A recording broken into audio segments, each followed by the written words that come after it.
I've decided to try something a little different. So this was our trip to Deep Creek. We started on Friday, very cold. Did a walk down by the lake before heading over to the rock maze. Just kind of jumped around. It was snowing in April. We couldn't avoid winter for whatever on day one. Not going to explain what this is. You're just going to have to figure that out on your own. And then we decided to bundle up and head over to the rock maze, which is a little bit west of Deep Creek Lake. Climbed around all the rock formations. It started snowing again because we just couldn't seem to avoid the snow. So we did dumb things, jumping from rocks with it really slippery and cold, but everyone survived, so that's good. Snow was really pretty. You know, good, nice, I guess, to get one last bit of winter. If you have to have it, at least it's snow and not just a cold rain, I guess. Clean. So we jumped around on the rocks a bit more, took a few photos, looked cute and all that, and then decided to call it a day. The next day, Saturday, this was Chimney Top. This was the big kahuna, a 2.5 mile, very uphill hike.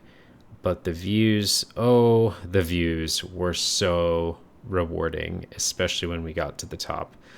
Clint and Andrew took a great clothing model picture there. So this was when we got to the very top and this giant rock formation that we eventually got up on top of, thanks to another hiker who told us that you can get on top of it. But the views, the snowy mountains in the distance, the mist, I mean, everything was just perfect. It was everything I wanted and more. I guess I think if you came in the fall, that would probably be the most ideal time to come see this, but it was still just gorgeous. It was cool, but not unbearable. We were bundled up, but it was starting to warm up just a tiny bit. It wasn't 30, It was probably in the 40s, so a little more bearable. Bit breezy, but not as breezy at the top as you'd think. This is just a 360 view of everything you could see, which was, just magnificent. Took a picture of a little thing, with all our feet. Took a few more photos, looking cute. Our S Club 7 photo right here. And then eventually decided to head back down the hill because Burgers and Glizzies were calling us. Perfect.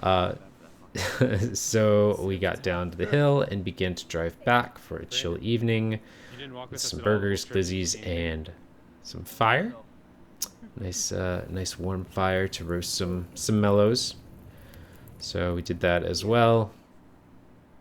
Again, a beautiful night, very clear. Finally, the clouds were starting to clear up. It was cloudy the whole trip, but it was finally clear that night. Got to see some stars by the fire.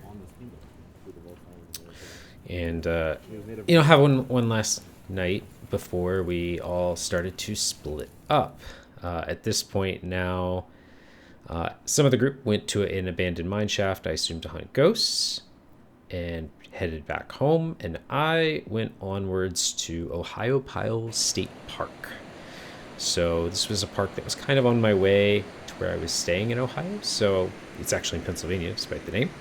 But it had some falls and things, so I was like, all right, cool, I'll go check it out. There were a lot of trails, a lot of running water because it rained all week, so the rivers, the streams, everything was in full rushing water mode, but the trails were pretty cool.